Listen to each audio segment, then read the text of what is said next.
Yes, last video on renewal processes, and it's about the applications of renewal processes. And of course, let's go for it. So, applications of renewal processes. In this lesson, we present a systematic and comprehensive study of renewal processes and the applications with worked examples and simulations. So, first, let's remind ourselves what renewal processes are. The renewal process, of course, models events occurring over time where inter-arrival times are independent and identically distributed, IID that is. And if we let x1, x1, x up to x3 and up to xn be independent and identically distributed inter-arrival times, and we give arrival times as Sn equals x1. So summation of the inter-arrival time such that the first arrival time is x1, while the second arrival time is x1 plus x2, and the third arrival time is x1 plus x2 plus x3. Then we have the counting process. Whatever you're counting, be it the arrival of people in a queue, the number of calls that comes into a call center and things like that. So that is given as maximum of n such that the arrival times are less than or equal to the allotted time. So the interpretation is that each event renews the system, e.g., machine replacement, customer arrival, and all of that. And we have some key quantities we measure when we talk about renewal processes. So we have the renewal function m of t, which is given as the expected number of the event, expected number of n of t, and this represents the expected number of renewals by time t. Okay, so then we talk about renewal equation, which is m of t equals f of t plus integral from 0 to t of m of t minus x dfx, where f of t is the distribution function of inter-arrival times.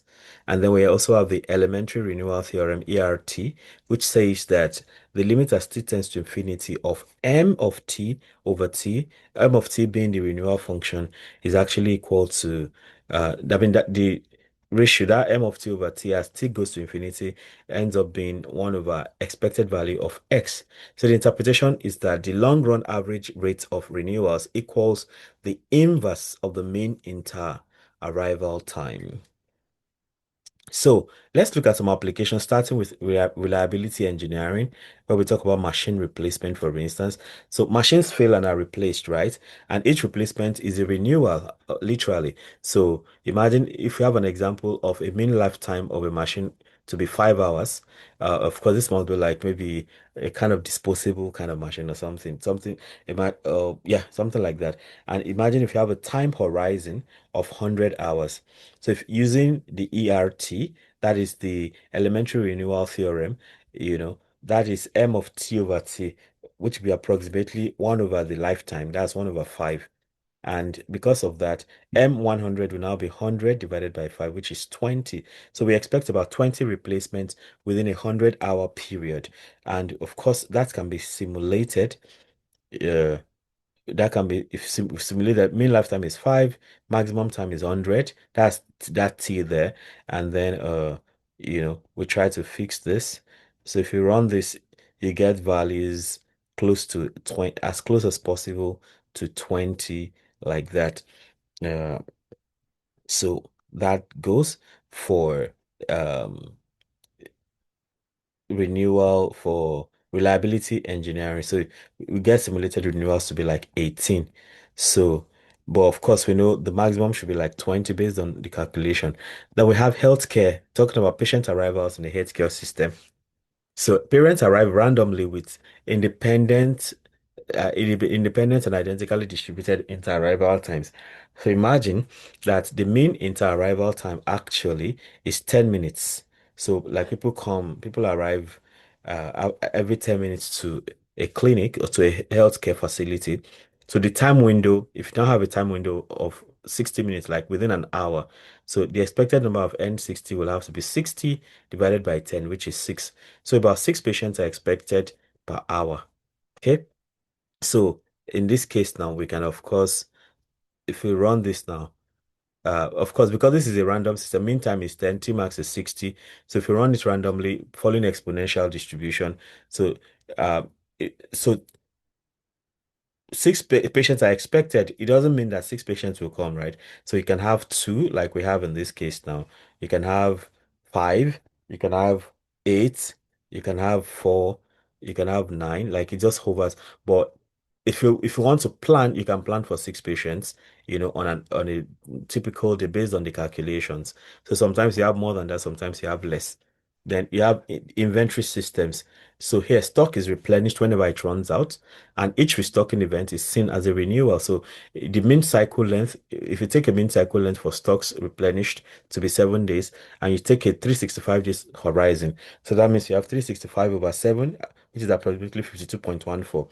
So approximately 52 restocks per year will be required in that situation. And then we also have application of renewal processes in computer systems, talking about failures and repairs. So imagine servers fail and are repaired, and then you need to restart the system. So the example, if you have mean time between failures to be 20 hours, and the time horizon you're considering is 100 hours, so that means 100 over 20, which is 5. So about 5 failures are expected, and of course, 5 repairs are required like that. Then we have the concept of alternating renewal processes. So if you let X be uptime and Y be downtime, okay, like when a machinery shuts down, for instance, the time you're taking to replace, no matter how short it is, it's downtime for the business, right? So you're not producing at that time, you're just fixing machinery. Or if it is a computer you use for work and you need to fix a part, so the time you spend fixing the part is a downtime, right? So, but when the system is working, it's uptime. So we can then have system availability to be this. Availability is expected value of uptime over total over expected value of uptime plus expected value of downtime. And this is widely used in reliability engineering. So this can help you to make some plans. So you can have, so you can all, you can make it in such a way that times your downtimes may coincide with breaks, so that you can maximize your labor force or something like that. So all these are very necessary for some kind of planning. Then we have queuing theory, which we have considered already. So customers arrive according to a renewal process. So if inter-arrival times are exponential, the process becomes a Poisson process. So an example is if the mean inter-arrival time is 3 minutes and the arrival rate, so in that case, the arrival rate lambda will simply be 1 over 3, right? So, and this is used to analyze waiting times, queue lengths, and system congestion, as we saw when we considered queuing models. Then you also have insurance and risk theory, that is. So here you have claims occurring randomly over time. So each claim is a renewal of claim, if you like. So an example will be the mean time between claims. If it's 2 days, that means in the 365-day period, you have 182.5 claims. So approximately 182 claims will come per year. Then you have renewal reward process. Okay. We considered something about this previously. Um, each renewal process, each renewal rather, in this case, produces a reward RI. So the key result here is that the limit as t tends to infinity for total reward over time is expected value of the reward over the expected value of the inter-arrival rate, inter-arrival times, right? So if imagine an example, if you have reward per cycle to be 100 and the mean cycle time is 5, so the reward rate is 100 over 5, which is 20, like that. So 20 is the reward rate. So we can simulate that here. And as you keep, so here, imagine you simulate this for 10,000 times. So the results will keep hovering around 20. So initially it was 19 point something, now it's 20.14. So to the nearest whole number, you always get something close to 20, all right? So 19.94, 19.96, 19.81, 19.90, 19.9244, 20.07, 20.29, 19.96. So it just keeps hovering around 20, like that, based on the computation we made before it. So in summary, then we see that if you look at the concept of renewal, it means the event, and it is an event that resets a system. Then you have N of t, which is the number of events. You have M of t, which is the expected number, or what you can call the renewal function. Then you have the elementary renewal theorem, which tells us that the long run rate in a renewal process is equal to the inverse of the expected number. That's 1 over expected value of x. Then you have expected arrival inter-arrival rate, I believe. Then you have the reward process, which adds value per renewal. So the question now is, when do you use renewal processes? When to use renewal processes? Use renewal processes when events repeat over time, and then system resets after each event. Then inter-arrival times are independent and identically distributed. So you have examples in machine failures, arrivals in a queue or in a system. You have replacements of machine parts or something. Then you have claims in an insurance business like that. And then we see the final takeaway here that renewal processes allow us to simplify time-based systems into cycles, then compute long-run averages easily, and model real-world systems in engineering, healthcare, finance, and computing. They are one of the most powerful tools in stochastic processes.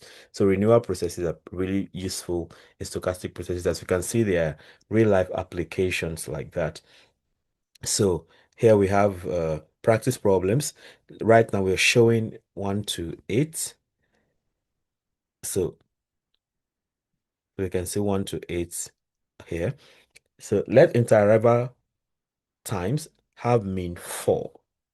Use the elementary renewal theorem to estimate M200. Of course, if the mean is 4, then the uh, M200 will simply be 200 over 4, I believe. That'll be 50 or so. Okay, then we have expected value of x to be 8.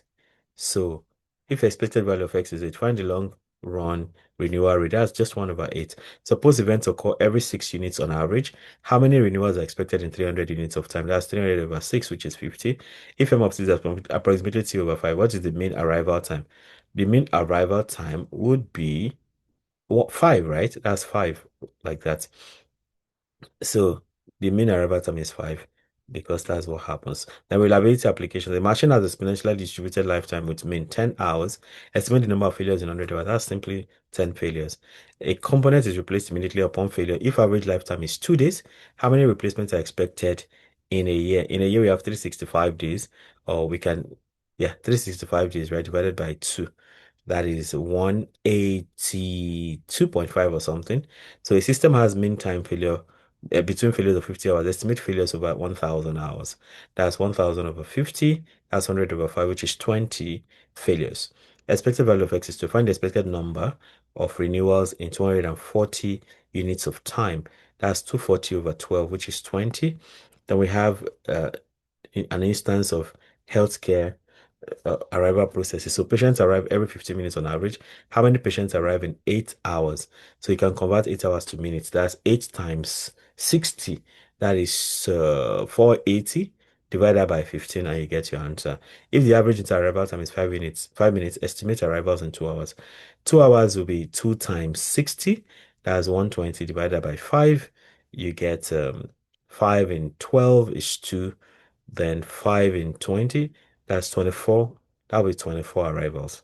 A clinic observes 20 arrivals in 100 minutes. Estimate expected value of X.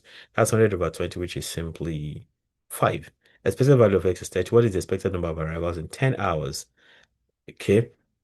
In 10 hours, expected number of arrivals in 10 hours. That's, well, you can convert it to minutes, right? No. If expected value of X is 30, what is the expected number of arrivals in 10 hours? That's 10 over 30, right? Mm, 10 hours. I think that should be 30 times 10. That's like 300 or so. So yeah, I think the time unit is very important here, though. Then inventory systems. Inventory is replenished every 9 days on average. How many stocks occur in 1 year? So since we're talking about this, that'll be 365 over 9. If 40 restocks occur in 200 days, estimate the mean arrival into arrival time. That's 200 over 40, which is 5. If restocking occurs with mean 3 days, how many cycles occur in 90 days? That's 90 over 3, which is 30. Then reward renewal process. A machine generates 50 reward 50 per cycle and has mean cycle time 5. Find long run reward rate. That's 50 over reward over time over mean cycle time is 5. So that's 10, I believe. Then if expected value of R is 200, expected value of X is 10, complete reward rate, that's 200. Expected value of R over expected value of X, that's 200 over 10, which is 20. A system ends 80 per cycle and completes 25 cycles in 100 time units. Estimate the reward rate. Okay. A system ends 80 per cycle and completes 25 cycles in 100 time units. So we need the expected value of reward. So 80 per cycle and 25 cycles. Okay, that would just be 80 over 25, I believe.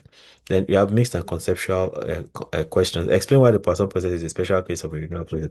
Yeah, it is the only renewal process that is memoryless, like we saw earlier. Then give two reward systems that can be modeled using renewal processes and explain why. Well, of course, insurance claims, like we already saw, and arrivals in a system or arrivals at a healthcare facility and all of that. Okay, so with this, we come to the end of applications of renewal processes, and of course, the end of the group of videos on renewal processes. Afterwards, I think um we'll be going on to another concept. Trying to remember what that is. I think Brownian motions. We'll be talking about Brownian motions. I think we have about maybe 5 or 6 videos of brand animations or something like that. So watch out for that actually. Let me know how helpful this is for you. And if there's something else you like in the trials, feel very free to let me know. If you have subscribed already, I thank you very much for doing that. If you have not, of course, you want to do that right away. Subscribe and hit the notification bell so you can always get alerted each time a new video is released. Having done that, you also want to become a member of the channel if possible. That way you have some special privileges like getting to see some videos before others, or seeing some videos exclusively, and you can also request for PDF copies of the notes I use in teaching some of those topics. We can also hang out together physically if you're in the same geographical location at any point in time, or online to discuss whatever interests you on this channel, be it mathematics, data analysis, data science, machine learning, scholarships, anything that interests you at all on the channel. We can discuss all of that. Ultimately, don't forget to comment, like, and share so that more people can have access to the great content I have going on here. Till I come your way again, keep doing maths right. Bye.